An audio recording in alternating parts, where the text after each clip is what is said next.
Hello everyone. आज हम definite integral start कर रहे हैं, निश्चित समाकलन। 2 मिनट का इंट्रोडक्शन देखेंगे, उसके बाद हम प्रीवियस ईयर क्वेश्चंस सॉल्व करेंगे। पीडीएफ के लिए आप टेलीग्राम ग्रुप खुशी फाउंडेशन एकेडमी से डाउनलोड कर सकते हैं। अगर वीडियो में कोई एरर आती है तो उसके लिए पिन कमेंट पढ़ लीजिए, और आपको कोई एरर मिलती है तो कमेंट करके हमें बता दीजिए। तो आइए स्टार्ट करते हैं। हम लोग जैसे यहाँ पर y is equal to f x एक ग्राफ दिया गया है, जो एफ एक्स जो है x का फंक्शन है, राइट। तो इन जनरल ये ग्राफ दिया गया है। तो हम इनडेफिनेट इंटीग्रेशन देख चुके हैं कि किसी फंक्शन का इंटीग्रेशन कैसे निकाला जाता है। तो small F x d x का इंटीग्रेशन जो डिनोट किया जाता है कैपिटल एफ एक्स प्लस सी। इस इनडेफिनेट इंटीग्रेशन में c का मान निश्चित नहीं होता है, इसलिए इसे इनडेफिनेट इंटीग्रेशन कहते हैं। डेफिनिट इंटीग्रेशन क्या होता है कि x is equal to a यानी लोअर लिमिट और x is equal to b यानी अपर लिमिट। जो इंटीग्रेशन होता है एफ एक्स डी एक्स, ये x की दो लिमिट के बीच होता है। जो नीचे लिखा होता है x इज इक्वल टू ए, इसे लोअर लिमिट कहते हैं, और जो यहाँ पर इंटीग्रेशन साइन के ऊपर लिखा होता है उसे अपर लिमिट कहते हैं। तो आपका जैसे एफ एक्स का आप इनडेफिनेट इंटीग्रेशन निकालते थे, उसी प्रकार से हम यहाँ पर भी निकाल लेंगे कैपिटल एफ एक्स प्लस सी। उसके बाद हम क्या करते हैं, ये a क्या है, x का मान है, और b क्या है, ये भी x का मान है। ये a लोअर लिमिट है और b अपर लिमिट है। ये आप कैलकुलेट कर लेंगे कैपिटल एफ एक्स प्लस सी। उसके बाद हम करते हैं कि जहाँ जहाँ x है पहले अपर लिमिट रखते हैं। तो देखिए ये जो फंक्शन था इसमें पहले हमने अपर लिमिट रखा, x की जगह b, और ये आपका प्लस सी है, राइट। उसके बाद माइनस जो आपकी लोअर लिमिट है इस x की जगह हम रख देते हैं। तो हमें क्या मिलेगा यहाँ पर एफ ए प्लस सी, राइट। और ये माइनस साइन जब डिस्ट्रीब्यूट करेंगे तो ये माइनस एफ ए माइनस सी, राइट। तो आप क्या देख रहे हैं, ये प्लस सी और माइनस सी कैंसिल आउट हो जाएगा, राइट। और हमारे पास जो बचेगा f b minus f a. तो डेफिनिट इंटीग्रल में आप क्या देख रहे हैं कि जो सी का रोल होता है, जो सी का इफेक्ट होता है, वो कैंसिल आउट हो जाता है, राइट। वो कैंसिल आउट हो जाता है। तो हम इसे क्या करेंगे, लिखते ही नहीं हैं। अगर आप देखेंगे तो मैं समरी के तौर पर यहाँ पर लिखा हुआ हूँ। अब हम ये भी नहीं लिखते बार बार x इज इक्वल टू ए। ऐसा इसलिए क्योंकि चूंकि इंटीग्रेशन x के रिस्पेक्ट में हो रहा है, तो ये जो लोअर लिमिट और अपर लिमिट है, यानी जो लिमिट है वो x की होती है। यहाँ पर मैंने ग्राफ में दिखाया x इक्वल टू ए से लेकर के x इक्वल टू बी तक, राइट। तो चूंकि इंटीग्रेशन हम x के रिस्पेक्ट में कर रहे हैं, तो ये जो लिमिट है वो भी x की है, राइट, फाइन। तो अब ये चूंकि c का इफेक्ट आपने क्या देखा कि ये कैंसिल आउट हो जा रहा था, तो अब हम इसको केवल कैपिटल एफ एक्स लिखते हैं, राइट। प्लस सी नहीं लिखते क्योंकि आपने यहाँ पर देख लिया कि c का इफेक्ट कैंसिल आउट हो जाता है, राइट।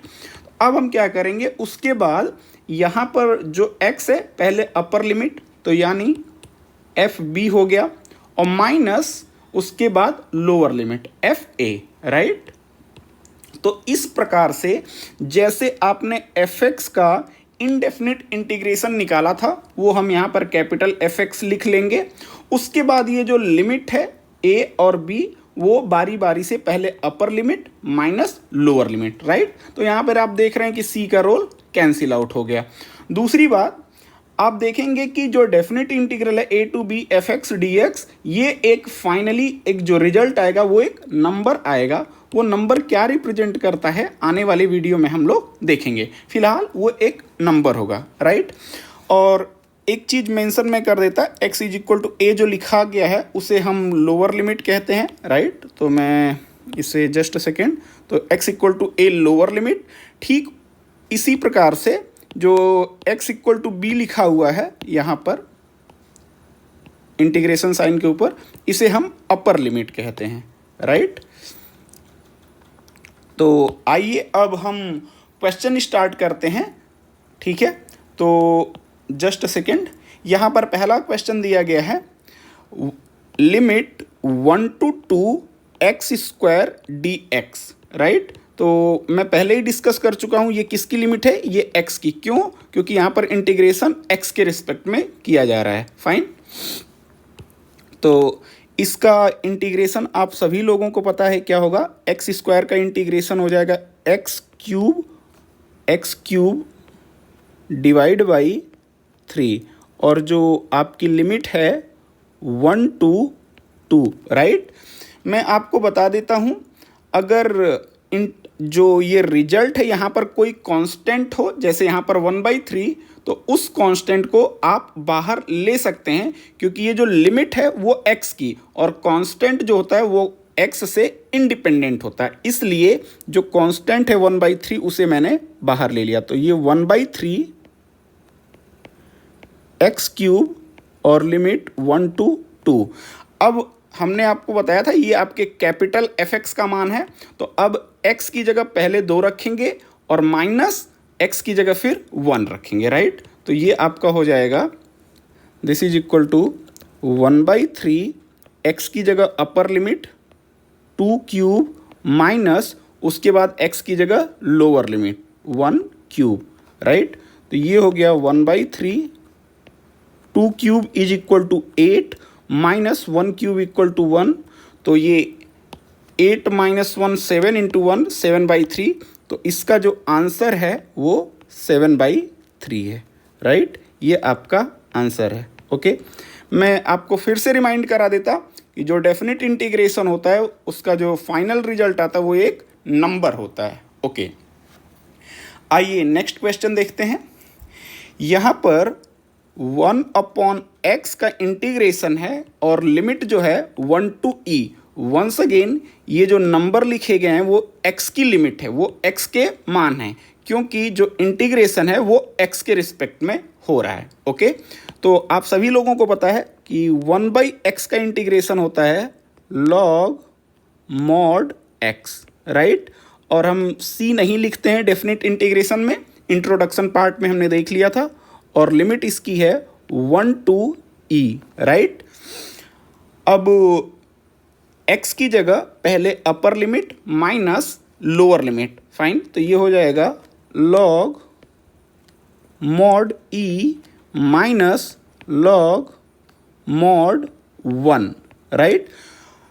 अगर आपको ध्यान हो तो e का मान जो होता है वो पॉजिटिव 2.71 के अराउंड होता है। फाइन, तो ये एक पॉजिटिव नंबर है, और आपको पता है कि जो मॉड होता है पॉजिटिव नंबर का वो सेम होता है, राइट। तो इसको मैं लिख सकता हूँ log just e minus log और mod 1 equal to 1, positive number का मॉड सेम होता है। फाइन, अगर आपको ध्यान हो तो यहाँ पे जो बेस होता है वो e होता है। फाइन, यहाँ पर जो बेस होता है वो e होता है, राइट। तो अब क्या देखते हैं, log e बेस e क्या हो जाएगा, ये 1 हो जाएगा।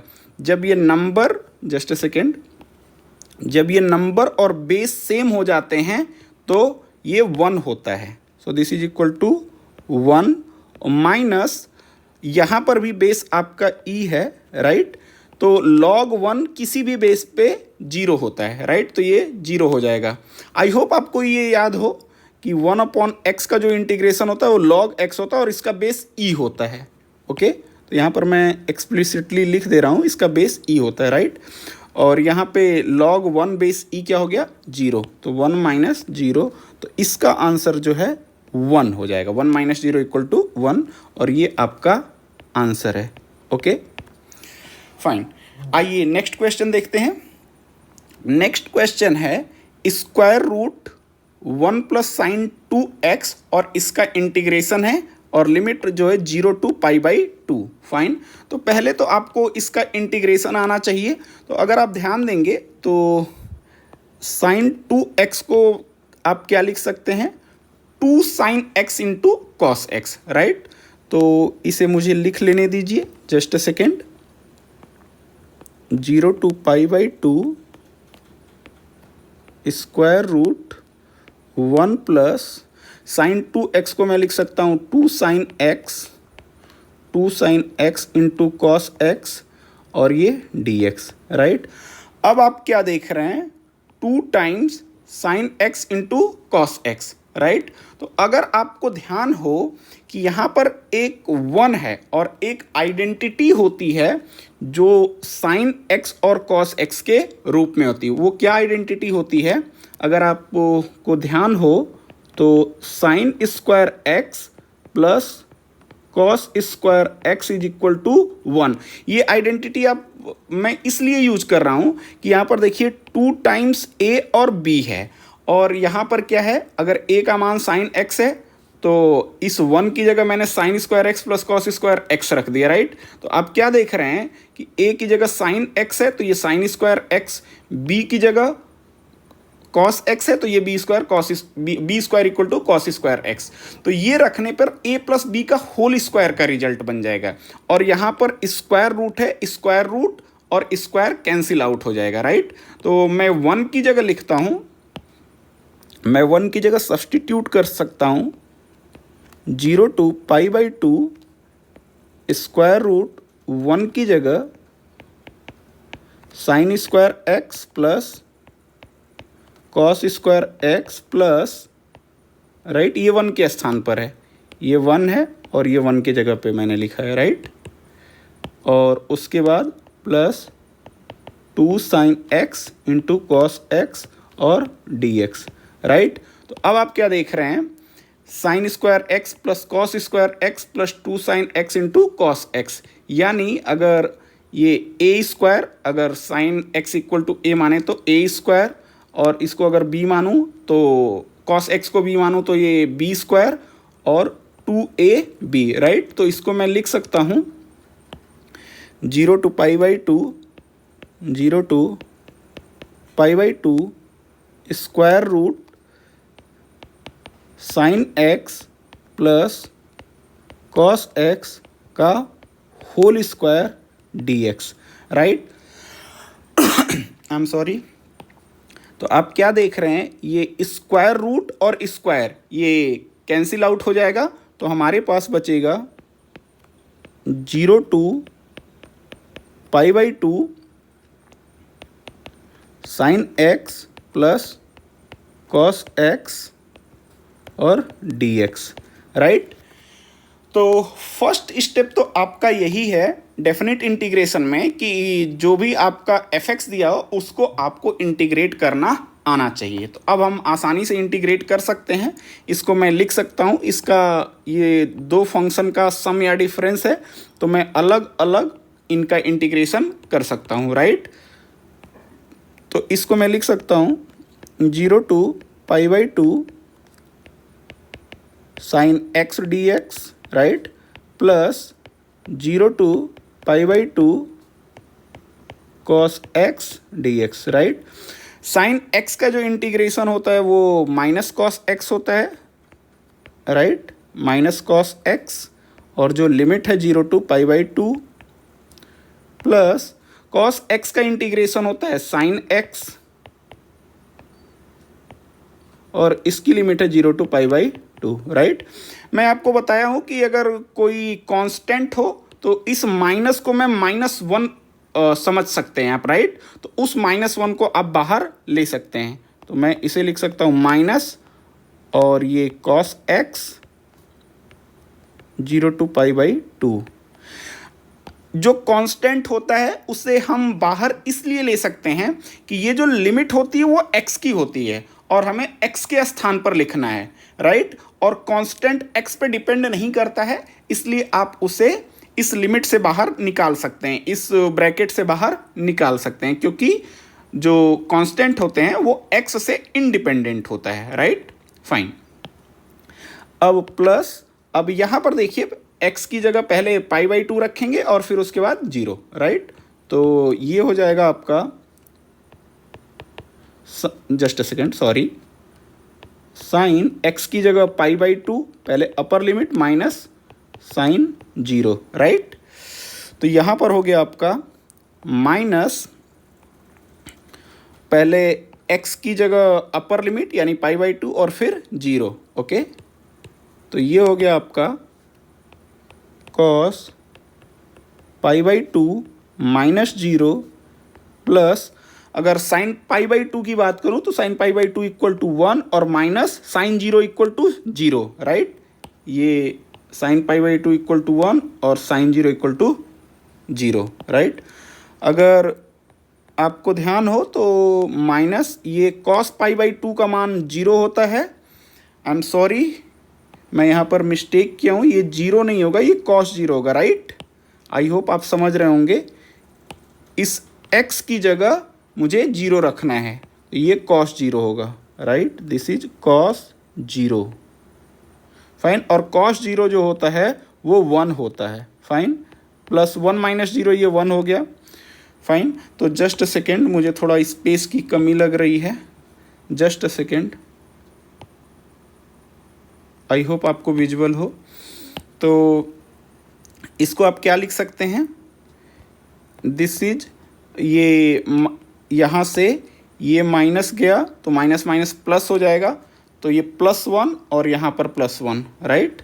तो जस्ट अ सेकेंड, तो ये हो गया, इस ब्रैकेट से आपका 1 और प्लस सामने वाले ब्रैकेट्स, सामने एक 1 है, तो इसका आंसर क्या हो गया 2, इसका आंसर क्या हो गया 2, राइट। तो ये आपका करेक्ट आंसर है।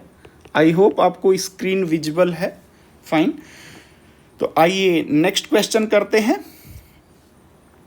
ये क्वेश्चन है इंटीग्रेशन tan स्क्वायर x और लिमिट जो है 0 to π/4। वंस अगेन आप देख रहे हैं कि इंटीग्रेशन x के रिस्पेक्ट में हो रहा है, तो ये जो लिमिट यहाँ पर दी गई है वो x की है, ठीक है। ये x equal to 0 lower limit है, x equal to π/4 upper limit है। मैं ये बार बार इसलिए आपको रिमाइंड करा रहा हूँ कि इंटीग्रेशन अगर x के रिस्पेक्ट में तो लिमिट x की है। आगे आने वाले सवालों में आप देखेंगे, अगर इंटीग्रेशन बाय सब्स्टिट्यूशन यानी आप प्रतिस्थापन द्वारा समाकलन करेंगे, तो एक नया वेरिएबल अगर आप t इंट्रोड्यूस कर रहे हैं x की जगह, तो वहाँ पर अगर t के रिस्पेक्ट में इंटीग्रेशन हो रहा है तो लिमिट भी t की होगी। इसलिए मैं आपको कई बार रिमाइंड कराया हूँ कि यहाँ पर x के रिस्पेक्ट में इंटीग्रेशन है, तो ये लिमिट अभी x की है, राइट। आई होप आपको ये क्लियर है, फाइन। अगर आप देखेंगे तो tan स्क्वायर x का कोई स्टैंडर्ड रिजल्ट नहीं है कि tan स्क्वायर x का ये इंटीग्रेशन होता है या इसका कोई फॉर्मूला है। बट अगर आपको ध्यान हो तो एक आइडेंटिटी होती है 1 plus tan square x is equal to sec square x, right. तो यहाँ से अगर आप tan स्क्वायर x का मान निकालेंगे तो ये हो जाएगा सेक स्क्वायर x माइनस 1। और ख़ास बात ये है कि सेक स्क्वायर x का आपको रिजल्ट पता है कि सेक स्क्वायर x का इंटीग्रेशन क्या होता है, वो tan x होता है, और 1 का इंटीग्रेशन आपका x होता है, फाइन। तो आप tan स्क्वायर x को सब्सटीट्यूट करेंगे किसके बराबर, सेक स्क्वायर x माइनस 1, और वहाँ से इंटीग्रेशन हम करेंगे, राइट। तो हम tan स्क्वायर x की जगह लिख सकते हैं, ये लिमिट 0 to π/4, और ये हो गया सेक स्क्वायर x माइनस 1 और इसका इंटीग्रेशन, राइट। हमने कुछ नहीं किया है, tan स्क्वायर x को सेक स्क्वायर x माइनस 1 से सब्सटीट्यूट कर दिया है। ऐसा इसलिए क्योंकि tan स्क्वायर x का स्टैंडर्ड रिजल्ट हमें नहीं पता, लेकिन सेक स्क्वायर x का फॉर्मूला हमें पता है, और -1 को भी हम इंटीग्रेट कर सकते हैं। तो अब ये सम या डिफरेंस है, तो इसका इंटीग्रेशन अलग अलग मैं लिख सकता हूँ। तो मैं इसको लिख सकता हूँ 0 to π/4 sec square x dx minus limit 0 to π/4 1 dx, right. और आप सभी लोगों को पता है कि सेक स्क्वायर x का जो इंटीग्रेशन होता है वो tan x होता है, फाइन, tan x, और लिमिट आपकी हो गई 0 to π/4 माइनस 1 का इंटीग्रेशन आपका x होता है, और लिमिट जो है 0 to π/4, राइट। आपको ध्यान होगा इसमें c नहीं लिखते हैं क्योंकि c का इफेक्ट कैंसिल आउट हो जाता है, जो हमने शुरू में ही देख लिया था, राइट। फिर उसके बाद x की जगह π/4 और फिर उसके बाद x की जगह 0, राइट। तो वो लिमिट हम सब्सटीट्यूट कर रहे हैं, फाइन। तो ये हो गया tan π/4 माइनस tan 0, राइट। ये जो भी फंक्शन आता है एक बार x की जगह अपर लिमिट रखते हैं उसके बाद माइनस साइन, और फिर ये भी जो भी फंक्शन है उसमें x की जगह 0 रखते हैं, जो लोअर लिमिट है, राइट। 0 नहीं रखते, जो लोअर लिमिट होती है वो रखते हैं। यहाँ पर लोअर लिमिट 0 है तो मैं 0 रखा हूँ, right. I hope I am clear. Fine, ये फर्स्ट हो गया, राइट। और यहाँ पर माइनस x की जगह पहले अपर लिमिट रखेंगे π/4, माइनस x की जगह फिर लोअर लिमिट 0 जो है, राइट। तो ये हो गया π/4 माइनस 0, ओके। तो tan π/4 आप सभी लोगों को पता है, tan π/4 यानी 45 डिग्री, tan π/4 1 होता है, और tan 0 जो है वो 0 होता है, minus π/4 minus 0 equal to π/4, right. तो पहले ब्रैकेट से 1 माइनस 0 इक्वल टू 1, तो यहाँ से 1 आ गया, और दूसरे ब्रैकेट से मेरे पास क्या है, माइनस π/4, राइट। तो दिस इज माइनस π/4। तो आप अगर एलसीएम लेंगे तो एलसीएम 4 हो गया, और इसको 1/1, तो ये 4, जस्ट अ सेकेंड,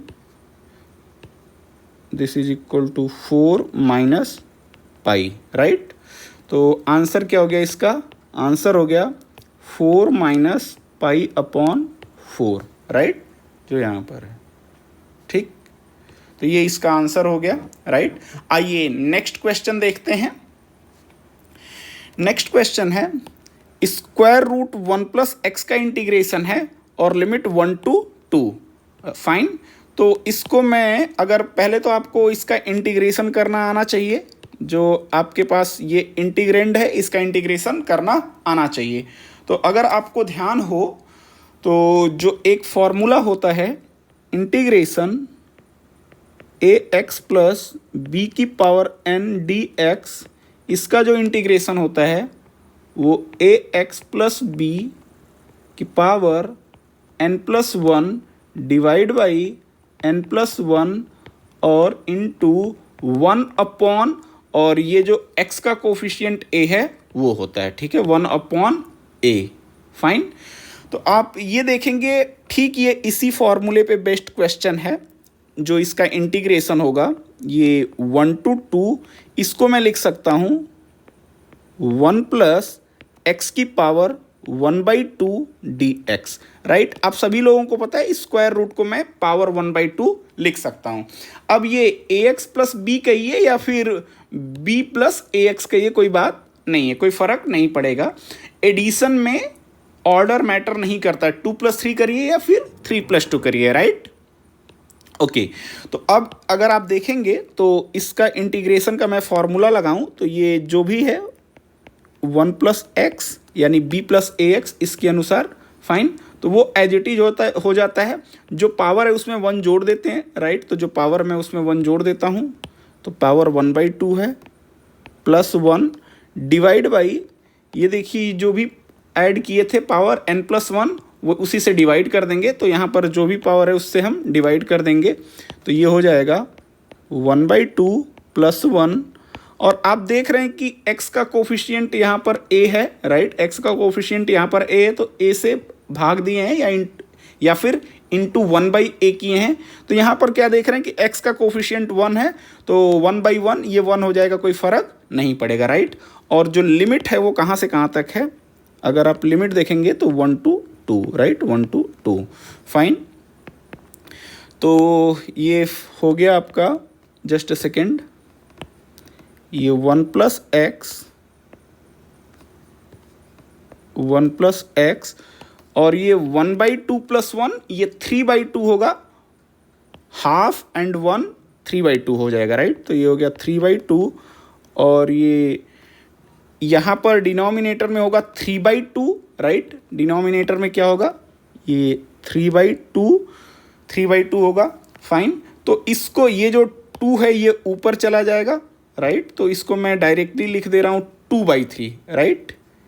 इसको मैं यहाँ पर 2/3, फाइन, 2/3। और लिमिट कहाँ से कहाँ तक है, लिमिट 1 to 2, फाइन।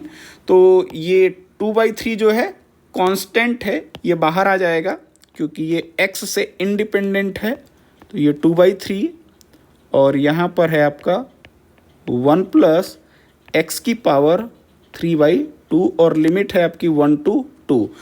अब एक बार x के स्थान पर 2 रखेंगे और माइनस करके लोअर लिमिट x के स्थान पे 1 रखेंगे, राइट। तो ये हो जाएगा आपका 2/3 और देखिए जब x का मान 2 रखेंगे तो 2 + 1 3 हो गया, राइट। और 3 की पावर ये 3/2, फाइन। तो ये हो गया 3 की पावर 3/2 और जब x का मान 1 रखेंगे तो 1 + 1 2 हो जाएगा और पावर 3/2, तो 2 की पावर 3/2, राइट। तो ये हो गया -2 की पावर 3/2, राइट। अब किसी नंबर का पावर 3/2 है तो देखिए उसको कैसे हैंडल करते एक बार देख लीजिए। ये कई जगह डेफिनेट इंटीग्रेशन में आपको मिलेगा, तो मैं आपको एक जगह बता दे रहा हूँ और उसे हर जगह आप यूज कर लीजिए। मान लीजिए एक नंबर कोई a है, a की पावर 3/2 है, तो इसको मैं कुछ इस तरीके से लिख सकता हूँ a³ और होल पावर 1/2, राइट।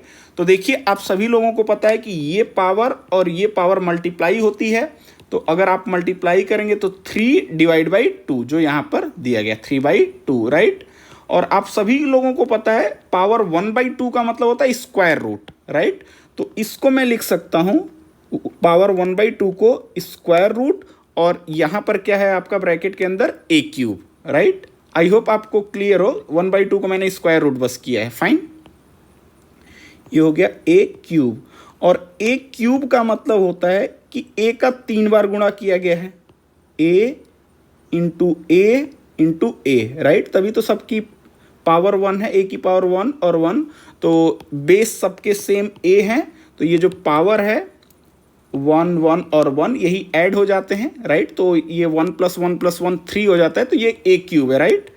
तो आप क्या देखेंगे स्क्वायर रूट के अंदर से ये तो a हो जाएगा, so this is equal to a और a की स्क्वायर रूट के अंदर ये बच जाएगा, फाइन। तो ये हो जाएगा a²√a, फाइन। तो आप क्या देख रहे हैं कि a की पावर 3/2 को मैं लिख सकता हूं क्या, a × √a, ठीक। तो ठीक इसी प्रकार से 3 की पावर 3/2 को मैं क्या लिख सकता हूं, 3 × √3। आई होप आपको क्लियर होगा। तो दिस इक्वल टू 2/3, ये 3 की पावर 3/2 है, यानी a का मान यहाँ पर 3 है, तो यहाँ पर a√a है, यानी 3√3, फाइन। इसको मैं लिख सकता हूँ 3√3। ठीक उसी प्रकार से अगर a का मान 2 है तो ये हो जाएगा 2√2, क्योंकि a की पावर 3/2 क्या है, a और √a, ठीक है। तो ये हो गया -2√2 और यही आपका क्या हो गया answer, okay. I hope I am clear. इसको देख लीजिएगा एक बार, क्योंकि ये कई बार आता है, तो मैं आपको अलग से बता दिया कि a की power 3/2 is same as a × √a, इसलिए 3 की पावर 3/2 3√3 और 2 की power 3/2 2√2, right. I hope I am clear, fine. आइए नेक्स्ट क्वेश्चन देखते हैं। नेक्स्ट क्वेश्चन में क्या कह रहा है कि इंटीग्रेशन, और ये आपको इंटीग्रेंड दिया हुआ है आई एम सॉरी, आपको इंटीग्रेंड दिया है और लिमिट भी दिया है, और कह रहा है कि इसका मान 0 के बराबर है, राइट। और तो आप k का मान बताइए, k कहाँ पर है, इस k का मान आप बताइए, राइट। तो आइए इस क्वेश्चन को देखते हैं। अगर आप देखिए ये लिमिट 0 to 1 है, just let me copy this portion, just a second, please wait, fine. ये आपको दिया गया इसका इंटीग्रेशन, फाइन। तो अगर देखिए इसको अलग अलग मैं इंटीग्रेट कर सकता हूँ, क्योंकि सब में सम और डिफरेंस है, ओके। तो अगर आप यहाँ पर इंटीग्रेट करेंगे तो 3x² का क्या इंटीग्रेशन होगा, राइट। ये 3 तो कांस्टेंट होगा, फाइन, जस्ट अ सेकेंड, ये 3 कांस्टेंट हो गया। x² का इंटीग्रेशन क्या होगा, x² का इंटीग्रेशन होता है x³/3, राइट।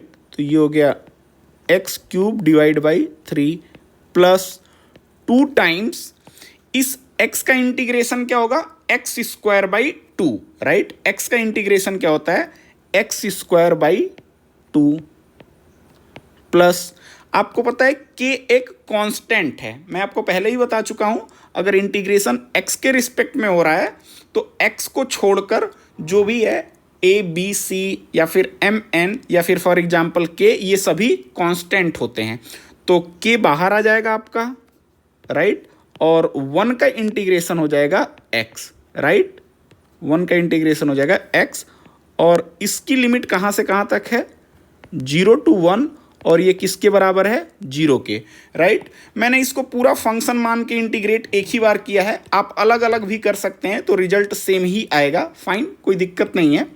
आप इसको एक बार में इस प्रकार से भी इंटीग्रेट कर सकते हैं। अदरवाइज यूजुअली हम क्या करते हैं, प्रैक्टिस जो है कि इसको अलग फंक्शन का इंटीग्रेट करें 0 to 1, उसी प्रकार से इसको और इसको मैंने एक में कर दिया है, कोई प्रॉब्लम नहीं होगी, सेम रिजल्ट आएगा, राइट।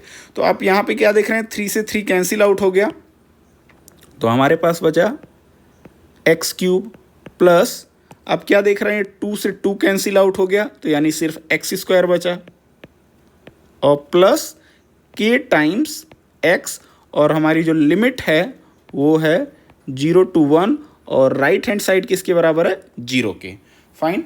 तो पहले x की जगह जहाँ जहाँ x है पहले अपर लिमिट रखेंगे, माइनस जो ये फंक्शन है उसमें लोअर लिमिट, x की जगह 0 रखेंगे, फाइन। तो जब x की जगह मैं 1 रखूँगा तो ये हो गया 1 का क्यूब प्लस 1 का square plus k times 1, right, minus आप देखेंगे ये एक्स क्यूब यानी 0 का क्यूब, 0 क्यूब प्लस इस एक्स स्क्वायर यानी 0 का स्क्वायर, अब लोअर लिमिट रख रहे हैं 0 का square plus k times x की जगह क्या है 0, is equal to right hand side क्या है 0 के बराबर, फाइन। तो यहाँ से क्या मिलेगा, 1 cube equal to 1, 1 square equal to 1, तो ये 1 प्लस 1, तो ये 1 plus 1 plus k times 1 equal to k, minus अगर आप देखेंगे तो ये पूरा ब्रैकेट 0 के बराबर है, तो ये 0 हो गया और राइट हैंड साइड में 0 है, फाइन।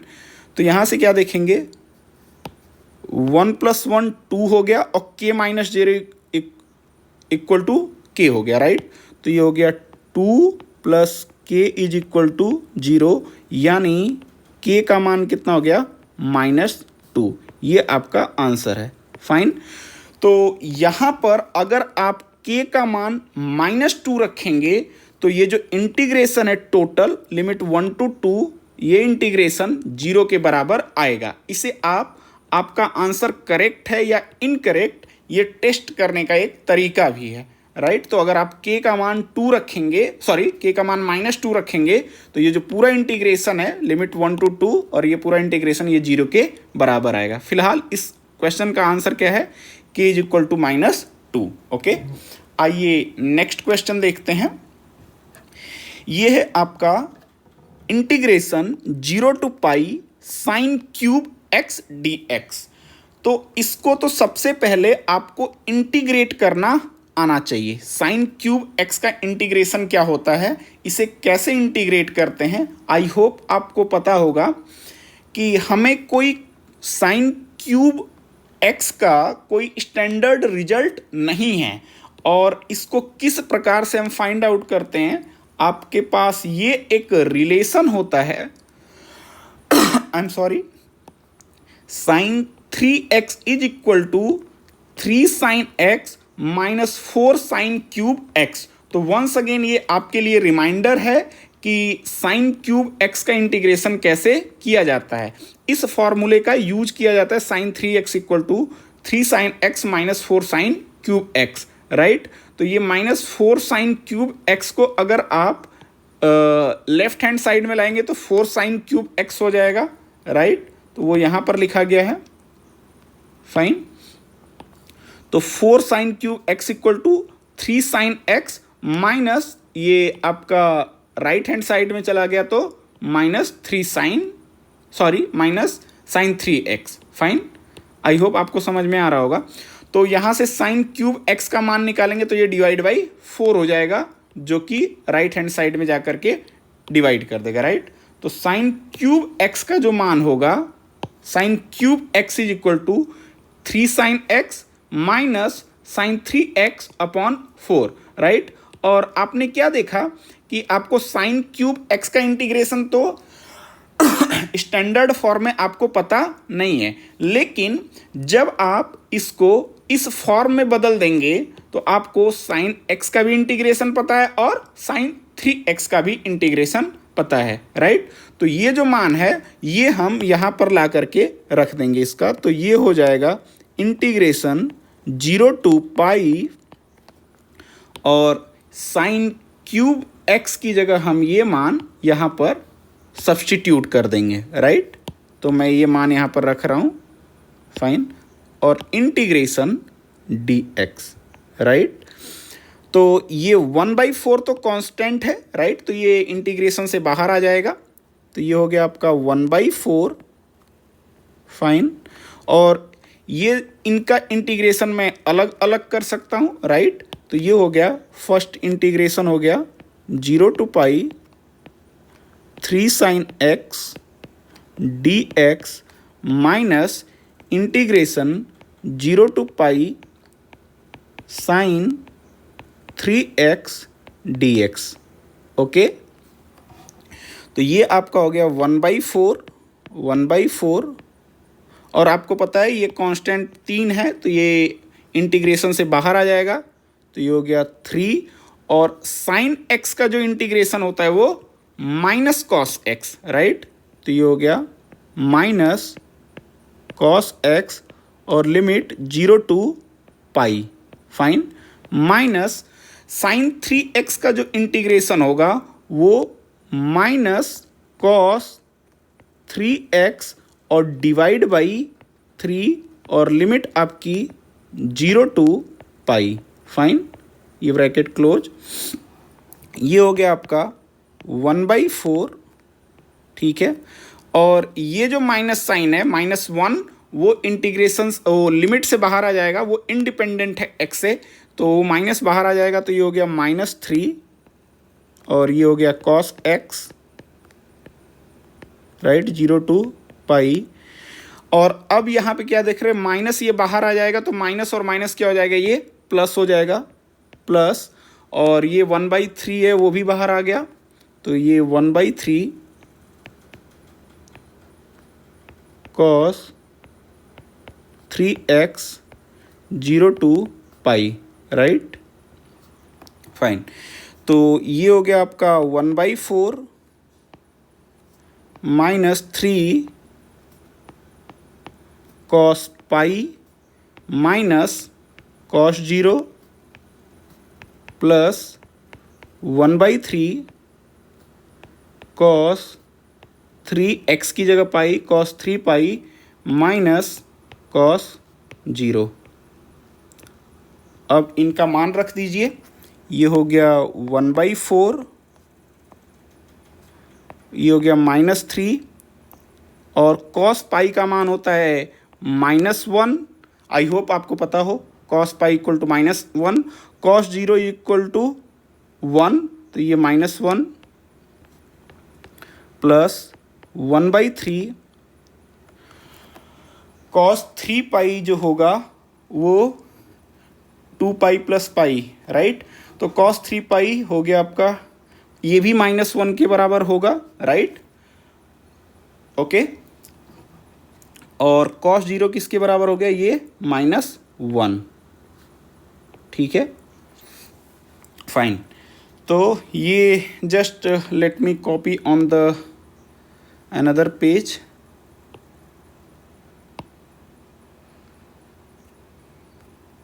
जस्ट अ सेकेंड,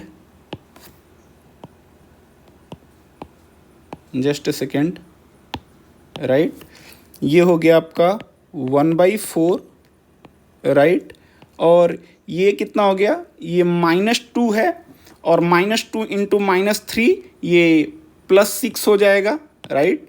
तो ये हो गया +6, और यहाँ से आप देखेंगे तो -2 और इंटू 1/3, तो ये -2/3 होगा, राइट।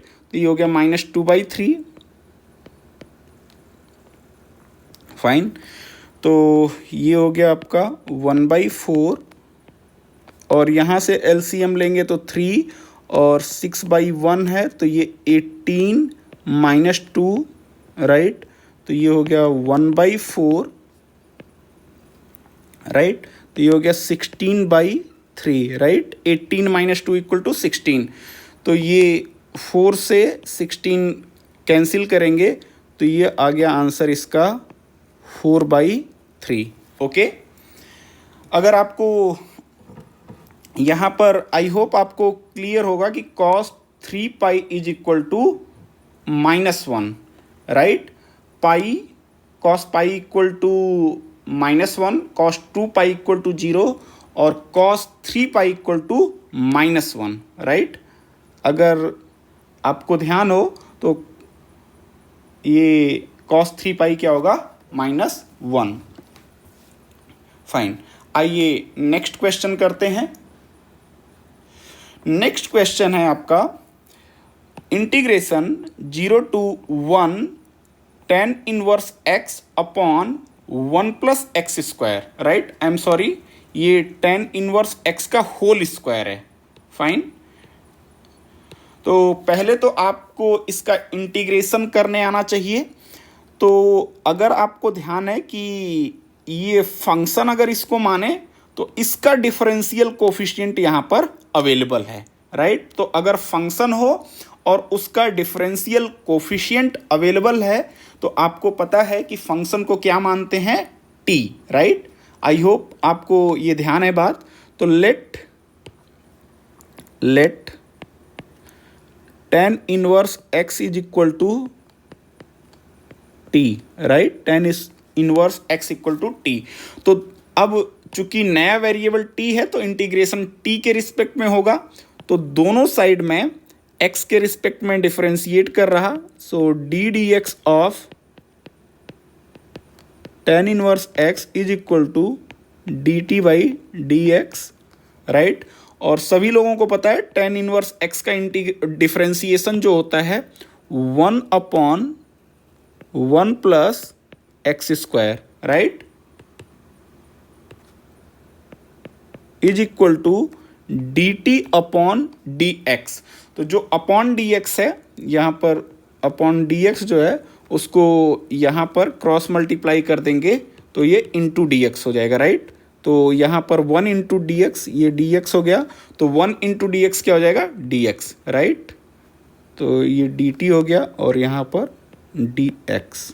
फाइन, अब आप यहाँ पर ध्यान दीजिए कि अब जो इंटीग्रेशन होगा वो t के रिस्पेक्ट में होगा राइट।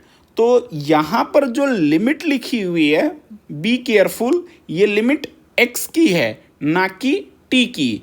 और अब आप इंटीग्रेशन करने जा रहे हैं t के रिस्पेक्ट में, तो ये उसी के अनुसार ये लिमिट भी चेंज हो सकती है राइट। वो कैसे हम फाइंड आउट करेंगे, चूंकि अब इंटीग्रेशन t के रिस्पेक्ट में होगा तो ये लिमिट भी t की होनी चाहिए राइट। तो वो लिमिट आप कैसे पता करेंगे, यहाँ पर जो आपका रिलेशन है राइट। तो आपके पास क्या है, t = tan inverse x right. x की लोअर लिमिट 0 है और अपर लिमिट 1 है। ये x की लोअर लिमिट 0 और अपर लिमिट 1, उसी के अनुसार आप लोअर लिमिट और अपर लिमिट निकाल लेंगे। तो लोअर लिमिट में x की जगह हमें क्या रखना है, 0 राइट। Just a second.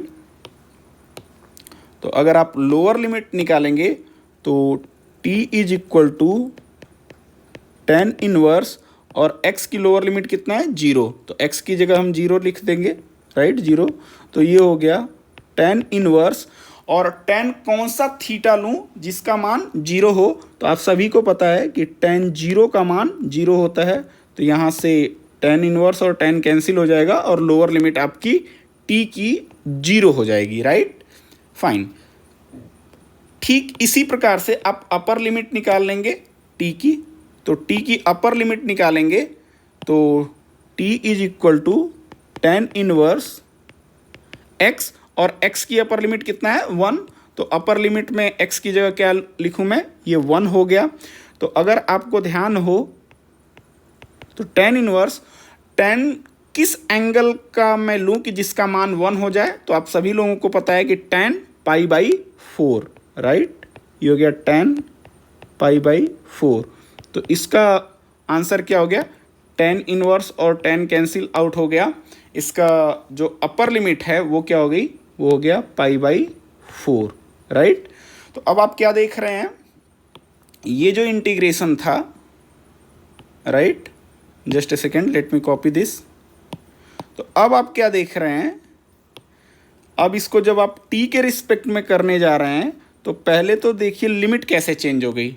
इसकी लिमिट जो है, लोअर लिमिट 0 है, अपर लिमिट π/4, राइट? तो ये लिमिट हो गई 0 टू π/4। और देखिए ये जो dx upon 1 plus x square है वो किसके बराबर है? dt के। यहाँ देखिए dx upon 1 plus x square किसके बराबर है? dt के। तो इसकी जगह मैं dt लिख दिया, फाइन। और देखिए tan इनवर्स x की जगह मैंने क्या माना है? t, right? तो यहाँ tan इनवर्स x का होल स्क्वायर है, तो यानी t का square, right? t square dt, fine. तो अगर आप मान रखेंगे t स्क्वायर का इंटीग्रेशन होता है t³ अपॉन 3, राइट? और लिमिट जो हो जाएगी वो हो जाएगी आपकी 0 टू π/4, राइट? तो आपको अभी थोड़ी देर पहले बताया था कि 1/3 कांस्टेंट है, तो वो लिमिट से बाहर आ जाएगा। तो ये हो गया 1/3 t³, राइट?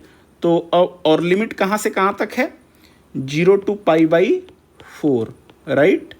तो अब 1/3 और t की जगह π/4 का क्यूब, π/4 का क्यूब और माइनस 0 का क्यूब, राइट? तो जस्ट अ सेकेंड, अब इसको मुझे थोड़ा सा, जस्ट अ सेकेंड, मुझे इसे कैलकुलेट ऊपर कर लेने दीजिए, थोड़ा स्पेस की कमी हो गई। ओके, तो यहाँ पर मैंने लिख लिया, फाइन। तो ये हो गया आपका 1/3 और ये हो जाएगा न्यूमरेटर में π³ डिवाइडेड बाई 4 का क्यूब हो गया 64, माइनस 0 करेंगे तो कोई फ़र्क नहीं पड़ेगा। तो न्यूमरेटर में क्या हो गया? π³ इंटू 1, π³ और 3 इंटू 64, 60 इंटू 3 180, तो ये 192 हो गया, 192। यही आपका करेक्ट आंसर है, राइट? तो आपको ध्यान क्या देना है? ये सवाल इसलिए इम्पॉर्टेंट है कि यहाँ पर यूजुअली जो मिस्टेक्स होती है वो लिमिट की होती है कि लिमिट स्टूडेंट्स चेंज नहीं करते। आपने जब वेरिएबल चेंज करके dt के रिस्पेक्ट में यानी t के रिस्पेक्ट में इंटीग्रेट कर रहे हैं तो यहाँ पर आप x की लिमिट नहीं रख सकते, यहाँ पर आपको t की लिमिट रखनी होगी, राइट? और t की लिमिट फाइंड आउट कैसे करते हैं? t is equal to tan inverse x जो आपने माना है, और x की लोअर और अपर लिमिट 0 और 1 यहाँ पर दी गई है। तो यहाँ से सबसे पहला काम होता है कि आपको t की लोअर लिमिट और अपर लिमिट फाइंड आउट करें, उसके बाद आगे पढ़ें। यूजुअली जो मिस्टेक्स होती है वो ये लिमिट की ही होती है, राइट? तो आइए नेक्स्ट क्वेश्चन देखते हैं। नेक्स्ट क्वेश्चन है sin³ x into cos x, इसका इंटीग्रेशन, राइट? तो अगर पहली बात तो आपको इसका इंटीग्रेशन आना चाहिए। तो अगर आपको ध्यान हो कि इसका इंटीग्रेशन कैसे करेंगे, तो देखिए यहाँ पर एक फंक्शन है sin³ x है, राइट? और यहाँ पर cos x है, और आपको पता है कि sin x का डिफरेंशिएशन क्या होता है? cos x। तो यहाँ पर इंटीग्रेशन बाय सब्स्टिट्यूशन में यूज कर सकता हूँ। ध्यान रहे आपको, अगर इंटीग्रेशन बाय सब्स्टिट्यूशन कर रहे हैं, अगर t के रिस्पेक्ट में इंटीग्रेशन कर रहे हैं, तो ये जो लिमिट है वो भी चेंज हो जाएगी, राइट? कैसे होगी वो देखते हैं, राइट? ओके, तो हम क्या करेंगे, ये जो sin³ x है उसमें sin x को हम t मान लेंगे, राइट? ऐसा क्यों कर रहे हैं? क्योंकि जो इसका डिफरेंशिएशन है cos x वो यहाँ पर अवेलेबल है। तो मैं आपको इंटीग्रेशन बाय सब्स्टिट्यूशन में बताया था कि कोई फंक्शन हो और उसका डिफरेंशियल कोफिशिएंट हो तो फंक्शन को आप t मान के आगे प्रोसीड करते हैं और आपकी प्रॉब्लम सॉल्व हो जाती है, राइट? तो वही चीज़ है यहाँ पे। तो let sin x is equal to t, right. तो दोनों साइड x के रिस्पेक्ट में डिफरेंशिएट करेंगे क्योंकि मुझे dt चाहिए, क्योंकि हम t के रिस्पेक्ट में इंटीग्रेट करें। तो दोनों साइड x के रिस्पेक्ट में डिफरेंशिएट कर दिया, डी डी एक्स ऑफ इधर साइन x, इधर D D x of t, right. तो साइन x का जो डिफरेंशिएशन होता है वो cos x होता है, राइट। और जो राइट हैंड साइड में dt अपॉन dx, तो जो ये अपॉन में dx है उसका मैं यहाँ पे मल्टीप्लाई कर दूंगा तो इंटू dx हो जाएगा जब ये लेफ्ट हैंड साइड आएगा, तो ये इंटू dx, राइट। ध्यान रहे आप यहाँ पर तुरंत आप सब्सटीट्यूट नहीं कर दीजिएगा क्योंकि आपको लिमिट ये चेंज करनी है, राइट, ये ध्यान रहे। तो हमारे पास क्या है, t is equal to sine x, right. और साइन x की आपके पास यहाँ पर लोअर और अपर लिमिट दी गई है। x की कैसे, क्योंकि यहाँ पर आप देखेंगे तो जो इंटीग्रेशन हो रहा है x के रिस्पेक्ट में हो रहा है, तो ये लिमिट भी x की दी हुई होती है। जो वीडियो के स्टार्ट में मैंने आपको बताया था, ये जो लिमिट है वो x की है, राइट। तो यहाँ पर पहले आप लोअर लिमिट फाइंड आउट करेंगे। तो जब लोअर लिमिट फाइंड आउट करेंगे तो t is equal to sine, और x की क्या लोअर लिमिट है, 0, तो साइन 0 हो जाएगा, साइन 0। तो साइन 0 सभी लोगों को पता है 0 होता है। जो अपर लिमिट फाइंड आउट करना है, फाइंड अपर लिमिट क्या होगी, तो upper limit t is equal to sine x, और x की अपर लिमिट क्या है, π/2, तो वो अपर लिमिट हम रख देंगे, तो साइन π/2। और सभी लोगों को पता है साइन π/2 इक्वल टू 1 होता है। तो अब आपने t की लोअर लिमिट और अपर लिमिट फाइंड आउट कर लिया, अब आप इंटीग्रेशन आगे प्रोसीड कर सकते हैं, राइट। तो ये जो इंटीग्रेशन दिया गया है, just let me copy this portion, fine, okay. तो अब इसको हम t के रिस्पेक्ट में करने जा रहे हैं। तो सबसे पहले तो लिमिट आप देखेंगे क्या है, कहाँ से कहाँ तक, लोअर लिमिट 0 अपर 1, तो 0 to 1, फाइन। तो लिमिट हो गई आपकी 0 to 1, इतना बड़ा इंटीग्रेशन साइन की जरूरत नहीं है, जस्ट अ सेकेंड। तो लिमिट हो गई आपकी 0 to 1, और आप क्या देख रहे हैं, cos x dx किसके बराबर है, dt के।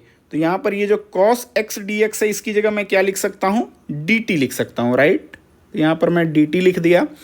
और देखिए साइन क्यूब x है, राइट, और साइन x को आपने क्या माना है, t, राइट। तो ये आपका हो गया t क्यूब, फाइन, ये हो गया t क्यूब, और ये आपका dt, राइट। तो ये बहुत ही सिंपल इंटीग्रेशन में बदल गया। तो t क्यूब का इंटीग्रेशन होता है t की पावर 4 डिवाइड बाई 4, और लिमिट कहाँ से कहाँ तक, 0 to 1, फाइन। तो अब आपको पता है कि ये 1/4 जो कांस्टेंट है, t पे डिपेंडेंट नहीं है, तो इसको हम बाहर ले लेंगे। तो 1/4, सॉरी जस्ट अ सेकेंड, तो ये हो गया 1/4 t की पावर 4, और लिमिट जो है आपकी 0 to 1। तो अब t की जगह, अब ये सारे t के मान है 0 और 1, तो पहले अपर लिमिट और फिर लोअर लिमिट। तो ये हो गया आपका 1/4, और t की जगह 1 की पावर 4 माइनस 0, राइट। तो 1 की पावर 4 1 हो गया, माइनस 0 यानी 1 माइनस 0 इक्वल टू 1, और इंटू 1/4 है, तो इसका आंसर 1/4 हो गया, राइट, 1/4, ये हमारा आंसर है, ओके। आपको ये प्रैक्टिस प्रॉब्लम दी गई है, इंटीग्रेशन 0 to 1 e की पावर x cos e की पावर x dx, इसका क्या रिजल्ट आता है आपको कमेंट बॉक्स में बताना है, ठीक है। इसका क्या रिजल्ट आया ये आप कमेंट करके हमें बता दीजिए, राइट। नेक्स्ट वीडियो में हम फिर से प्रीवियस ईयर क्वेश्चंस पार्ट 2 करेंगे, okay. So thank you for watching this video. अगर वीडियो पसंद आया है तो काइंडली लाइक करें और अपने फ्रेंड्स के साथ शेयर करें। अगर आप चैनल पे न्यू हैं तो kindly subscribe. So see you next time, thank you.